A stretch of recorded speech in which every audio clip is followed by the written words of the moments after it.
Saúdo os ouvintes com a paz do nosso Senhor e Salvador Jesus Cristo. Quero ler 2 versículos da Palavra de Deus que se encontra na carta do apóstolo São Paulo aos Coríntios,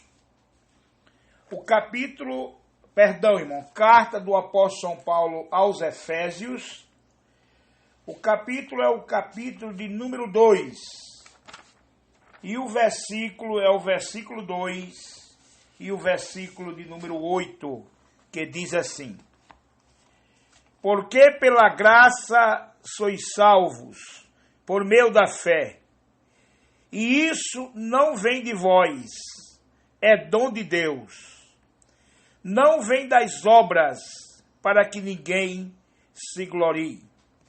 Amém. Meu amado irmão, meu amigo ouvinte, nesta manhã eu quero lhe falar sobre a graça. O que vem a ser a graça? Graça é favor imerecido. A graça é algo que o homem não merece. Eu não mereço, você não merece. Ninguém merece.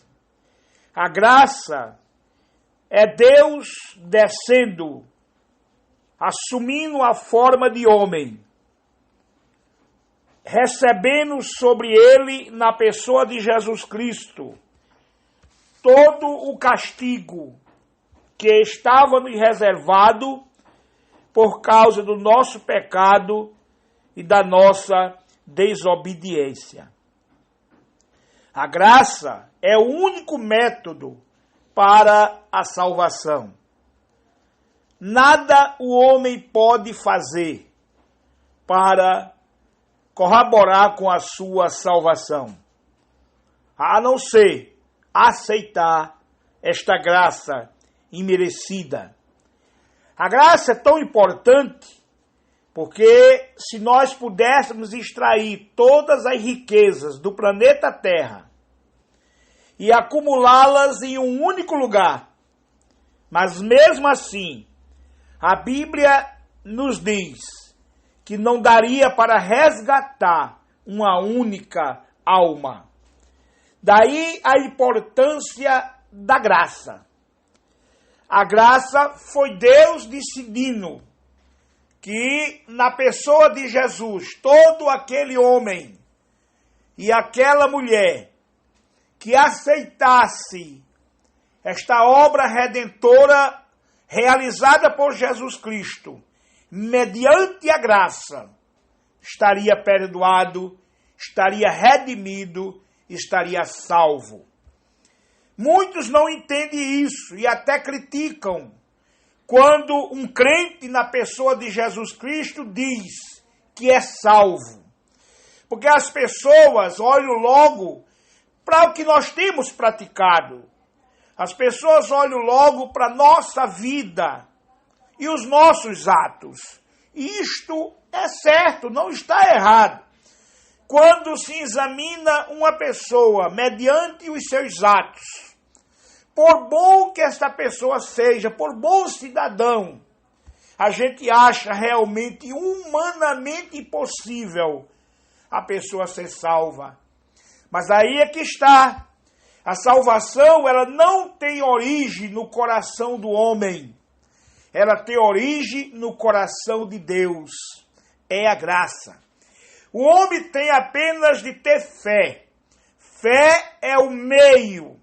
Fé é o caminho, fé é o transporte, se podemos assim dizer, que leva o homem de uma vida de pecado para uma vida redimida e salvo mediante a graça. Mas o texto nos dá uma advertência. Ele diz, não vem de vós. É verdade. Como eu já disse, a graça, a salvação, ela tem origem no coração de Deus, não é no coração do homem. A Bíblia nos diz que Deus olhou dos céus até a terra. Deus fez um exame E diz a Bíblia que chegou ao seguinte resultado: não havia um justo sequer, não tinha um que buscasse a Deus.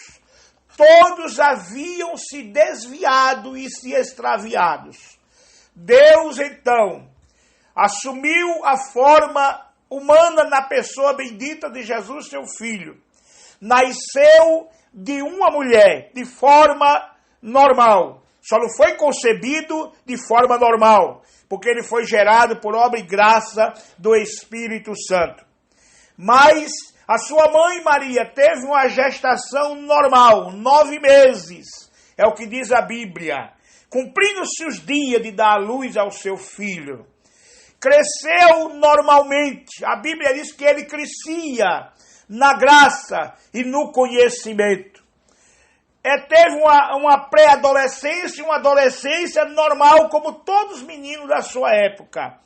Chegando à fase adulta, assumiu sobre si, como um cordeiro imaculado de Deus, a culpa da humanidade, porque ele nunca teve culpa. Jesus nunca pecou. A Bíblia diz que de sua boca nunca saiu uma palavra torpe. Seus inimigos foram obrigados a reconhecer que ele era um homem justo. Exatamente isto é a graça. Pedro falou e disse: foi o justo pelos injustos. Foi o santo entregue, humilhado, escarnecido, chicoteado, morto pelo injusto. Ele assumiu a nossa culpa. Ele expiou como um cordeiro imaculado, como eu já disse, a nossa culpa. Então não vem de vós. Não é você, meu amigo, não é você, minha amiga, não é você, meu irmão, não é você, minha irmã, que pode fazer absolutamente nada, a não ser crer para receber a salvação. A salvação, a fonte da graça, perdão, diz o texto, é um dom de Deus.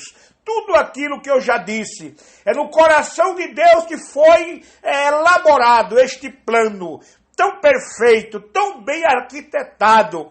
Antes que o homem pecasse, Deus já tinha elaborado este plano. Está escrito que na sua presciência, Deus imolou o seu cordeiro antes da fundação do mundo.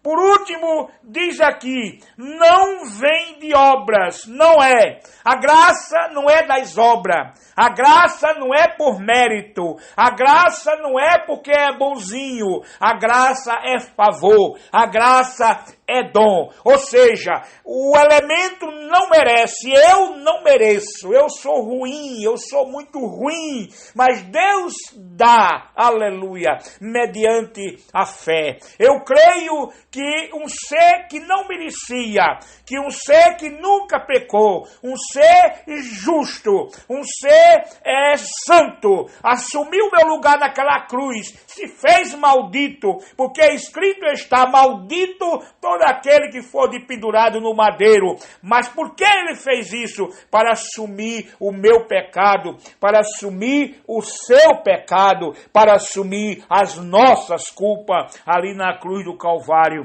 Mas porque Deus teve este plano assim? Termino dizendo, para que ninguém se glorie. O motivo é este. Ninguém pode se gloriar de ser salvo porque é bonzinho. Ninguém pode se gloriar de ser salvo porque é um bom cidadão. Não, essas coisas é para sermos sim, mas a salvação é totalmente diferente.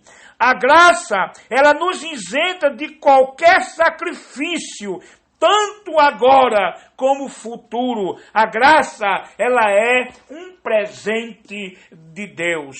Querido amigo que nos escuta, nesta manhã tão abençoada, receba este presente que Deus lhe deu.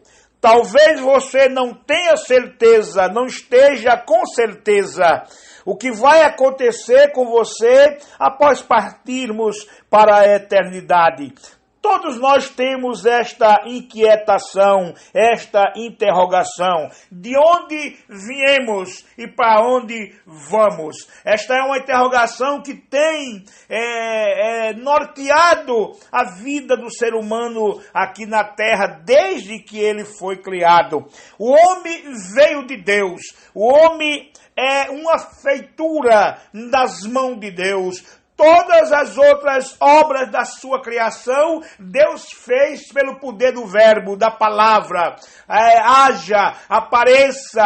Mas na hora de formar o homem, Deus fez um concílio. Façamos o homem nossa imagem e a nossa semelhança. O homem anseia por Deus. O homem necessita de Deus. É tanto que quando essa sua necessidade não é canalizada para o Deus verdadeiro, ele chega ao ponto de erigir um altar a um Deus desconhecido. Como diz a Bíblia, que Paulo chegando ali na Grécia, em Atenas, naquela próspera e grande cidade daquela época, estava ali no panteão um altar ao Deus desconhecido. Mas aí Paulo, aproveitando, e disse: há um Deus que vocês servim sem conhecer, é o Deus que eu sirvo conhecendo. E é este Deus, meu irmão, que nesta manhã eu te ofereço mediante a graça. O inimigo vai te acusar, o inimigo vai lembrar dos teus pecados, é um trabalho dele. Mas a Bíblia diz que uma vez Deus nos perdoando, ele joga nossos pecados no mar do esquecimento.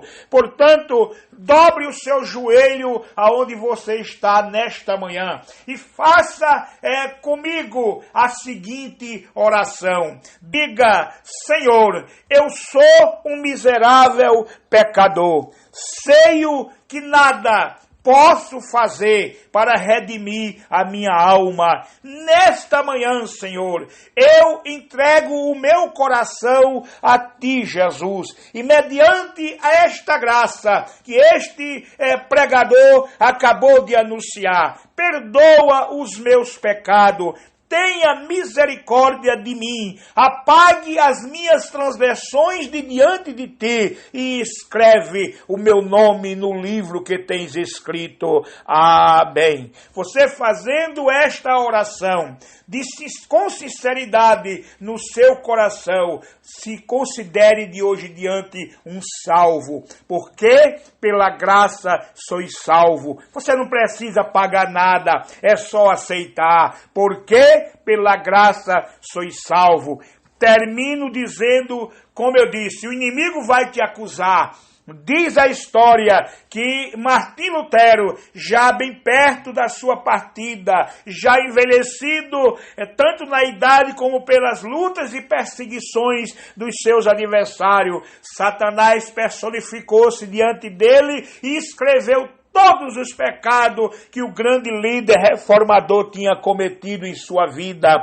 Lutero, olhando aquela lista, reconheceu que era verdade, mas diz a história que ele acrescentou num pouquinho de espaço que sobrava: o sangue de Jesus Cristo purifica de todo pecado. Deus não quer saber o tamanho do seu pecado, porque Deus é muito maior do que o seu pecado. Está escrito que onde abundou o pecado, superabundou a graça. Receba nesta manhã esta graça salvadora na pessoa de Jesus. Amém.